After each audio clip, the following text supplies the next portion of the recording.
अस्सलाम वालेकुम मोअज़्ज़िज़ तलबा व तालिबात। मेरा नाम सैयद कमर अब्बास है। मोअज़्ज़िज़ तलबा व तालिबात, इस लेक्चर में हम फर्मेंटेशन के बारे में इल्म हासिल करेंगे। तो आइए चलते हैं ग्लास बोर्ड की जानिब। अस्सलाम वालेकुम मोअज़्ज़िज़ तलबा व तालिबात। मोअज़्ज़िज़ तलबा व तालिबात, आज हम फर्मेंटेशन की तफ़सील जानेंगे। फर्मेंटेशन क्या है? फर्मेंटेशन ये एक ऐसा अमल है जिस अमल के दौरान ग्लूकोज़ की नामुकम्मल ऑक्सीडेशन रिडक्शन होती है। तो पहले हम फर्मेंटेशन की तारीफ लिख लें।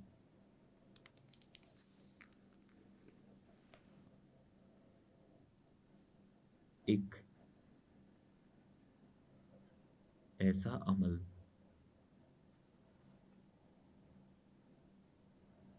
जिसके दौरान ग्लूकोज की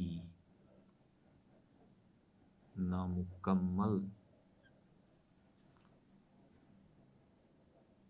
ऑक्सीडेशन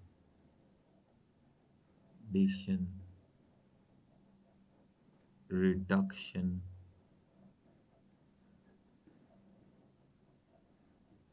होती है। ऑक्सीडेशन रिडक्शन को हम तोड़ फोड़ भी कह सकते हैं, ऐसे रिएक्शंस जिनके दौरान तोड़ फोड़ होती है।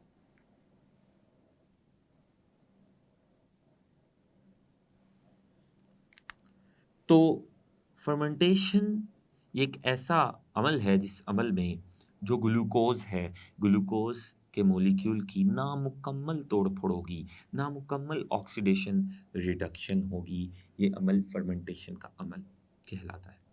फर्मेंटेशन के अमल की मज़ीद तफ़सील जानने से पहले मैं आपको सेलुलर रेस्पायरेशन की याद दहानी करवाना चाहूँगा। आपने सेलुलर रेस्पायरेशन के बारे में पढ़ा होगा कि सेलुलर रेस्पायरेशन क्या है? ऐसा अमल जिसमें ग्लूकोज़ के मॉलिक्यूल्स की ऑक्सीडेशन रिडक्शन होती है और इस ऑक्सीडेशन रिडक्शन से ग्लूकोज़ के मॉलिक्यूल की जब ऑक्सीडेशन रिडक्शन होती है, ऑक्सीडेशन रिडक्शन के नतीजा में जो एनर्जी खारिज होती है, इसको एटीपी की शक्ल में ज़ख़ीरा कर लिया जाता है। ये पूरा का पूरा अमल सेलुलर रेस्पायरेशन कहलाता है। तो सेलुलर रेस्पायरेशन क्या है? इसको हम यहाँ पे लिख लेते हैं। सेलुलर रेस्पायरेशन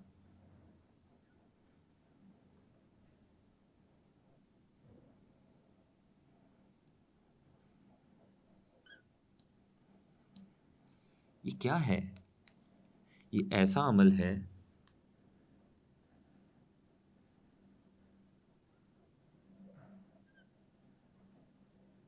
जिसमें ग्लूकोज के मॉलिक्यूल की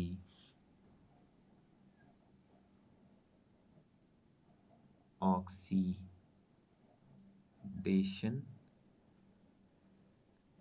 रिडक्शन, ऑक्सीडेशन रिडक्शन को हम तोड़ फोड़ भी कह सकते हैं।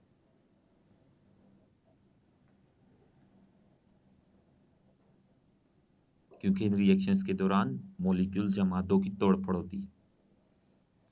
ऐसा अमल जिसमें ग्लूकोज के मॉलिक्यूल की ऑक्सीडेशन रिडक्शन के नतीजा में निकलने वाली तवानाई या एनर्जी को एटीपी की शक्ल में ज़ख़ीरा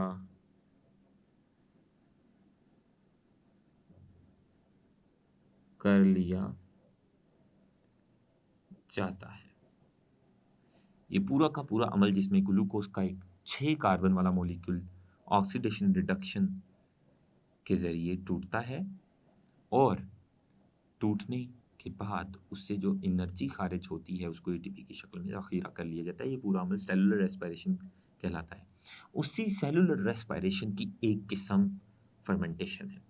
फर्मेंटेशन के दौरान भी ग्लूकोज का जो मॉलिक्यूल है उसकी ऑक्सीडेशन रिडक्शन होगी, वो टूटेगा और निकलने वाली एनर्जी को एटीपी की शक्ल में ज़ख़ीरा कर लिया जाएगा। लेकिन फर्मेंटेशन सेलुलर रेस्पिरेशन की ऐसी किस्म है, ये सेलुलर रेस्पिरेशन की वो किस्म है जिसमें ग्लूकोज के मॉलिक्यूल की मुकम्मल ऑक्सीडेशन रिडक्शन या तोड़फोड़ नहीं होती, नामुकम्मल ऑक्सीडेशन रिडक्शन होती है।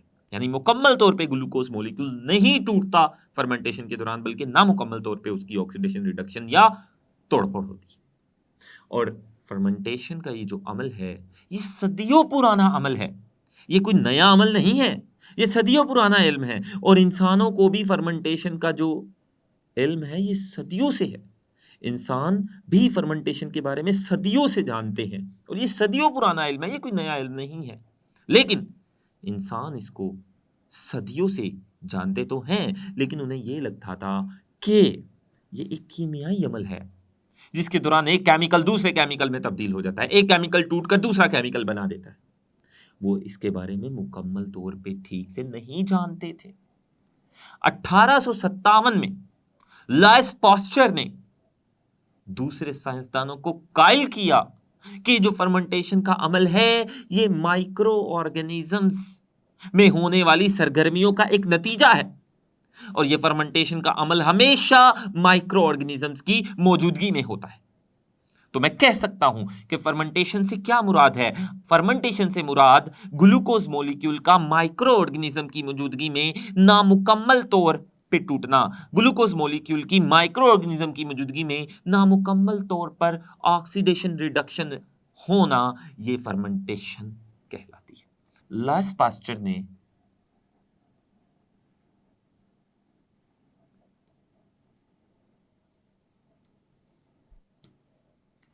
दूसरे साइंसदानों को कायल किया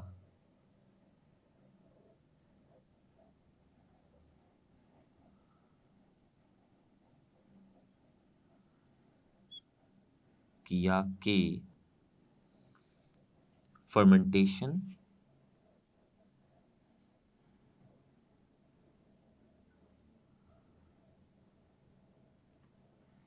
का अमल माइक्रो ऑर्गेनिजम्स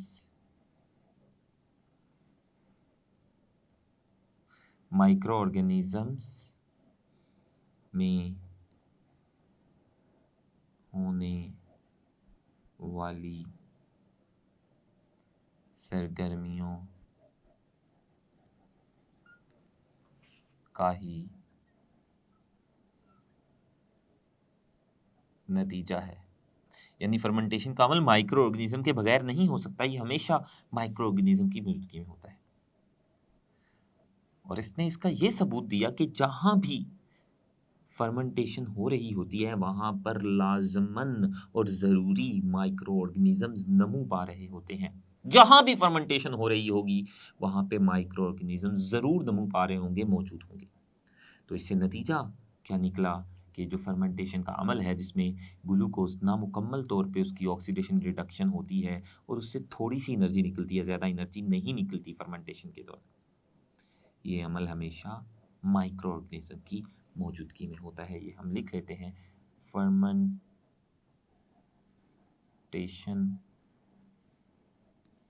का अमल हमेशा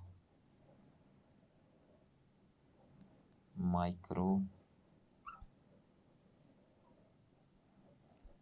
ऑर्गेनिजम्स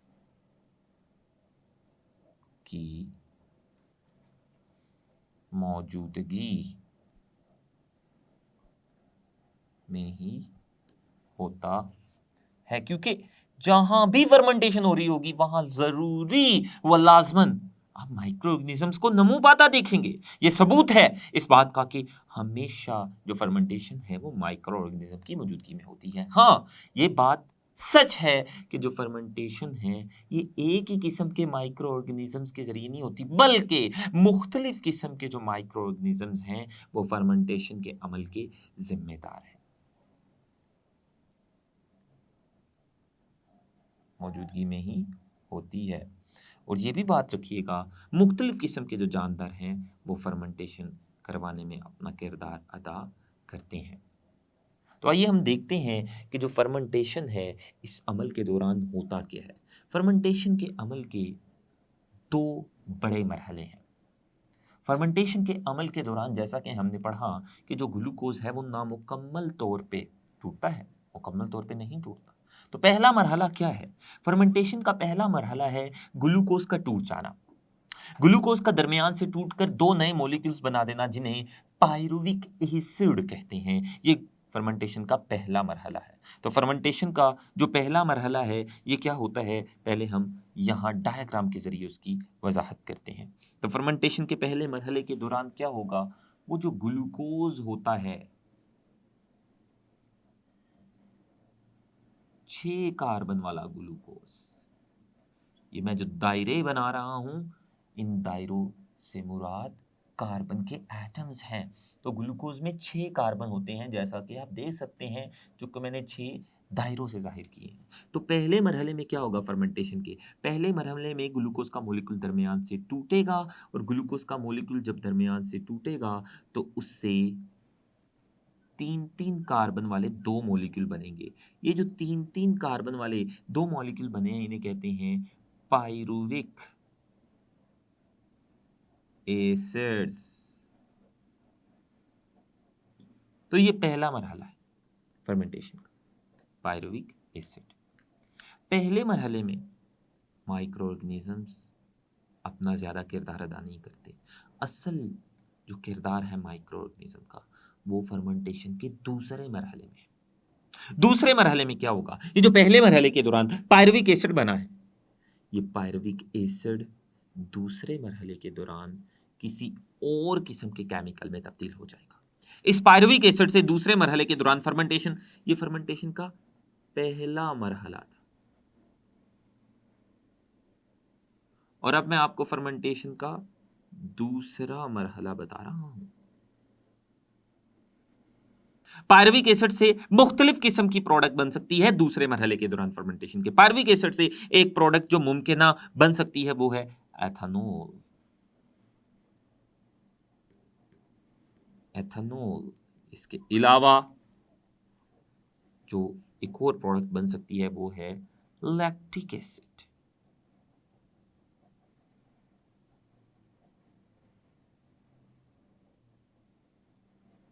लैक्टिक एसिड, इसके अलावा एक और प्रोडक्ट जो मुमकिन तौर पर पायरुविक एसिड से बन सकती है वो बेशुमार दूसरी प्रोडक्ट्स हैं।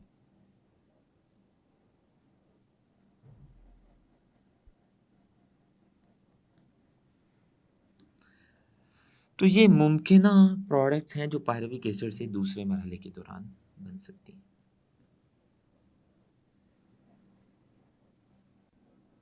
तो अगर ये जो पायरुविक एसिड है ये एथेनॉल में तब्दील हो जाए दूसरे मरहले के दौरान, या फिर लैक्टिक एसिड में तब्दील हो जाए, तो पायरुविक एसिड से दूसरे मरहले के दौरान, फर्मेंटेशन के दूसरे मरहले के दौरान कौन सी प्रोडक्ट बनती है, इस बुनियाद पर हमने फर्मेंटेशन की इकसाम कर दी है।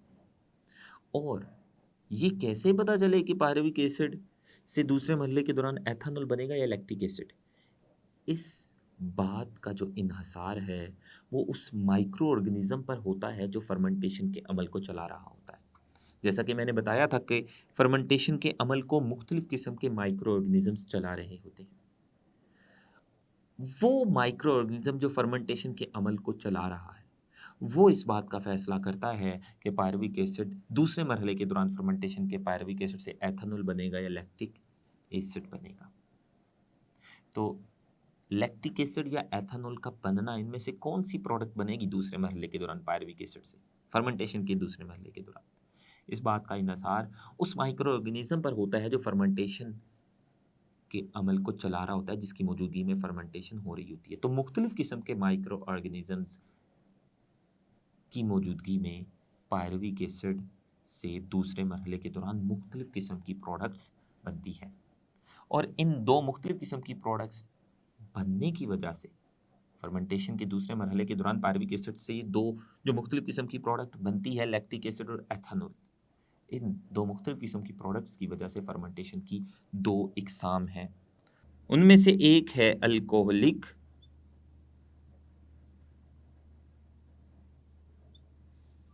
Fermentation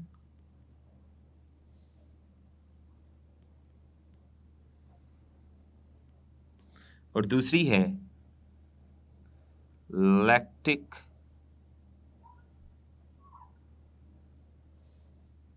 acid fermentation. ये दो एग्जाम की फर्मेंटेशन है दूसरे मरहले के दौरान बनने वाले प्रोडक्ट्स की बुनियाद पर। इनकी तफसील हम आने वाले लेक्चर में पढ़ेंगे। और ये जो पायरुविक एसिड से दूसरे कंपाउंड बनते हैं दूसरे मरहले के दौरान, ये एरोबिक रेस्पिरेशन के दौरान होता है। फर्मेंटेशन के दौरान सिर्फ ये दो किस्म की प्रोडक्ट बनेगी पायरुविक एसिड से दूसरे मरहले के दौरान, जिसकी बुनियाद पर हम फर्मेंटेशन की मजीद इकसाम करते हैं। लेकिन दूसरी किस्म के जो कंपाउंड्स बनते हैं दूसरे मरहले के दौरान, ये एरोबिक रेस्पिरेशन जो कि ऑक्सीजन की मौजूदगी में होती है उसके दौरान बनते हैं। ये फर्मेंटेशन के दौरान सिर्फ दो किस्म के कंपाउंड बनते हैं, ये नहीं बनते। और फर्मेंटेशन हमेशा ऑक्सीजन की गैर मौजूदगी में होती है, लेकिन माइक्रो ऑर्गेनिज्म की मौजूदगी में होती है, ये याद रखिएगा। मोअज़्ज़िज़ तलबा व तालिबात, आज हमने जाना कि फर्मेंटेशन क्या होती है।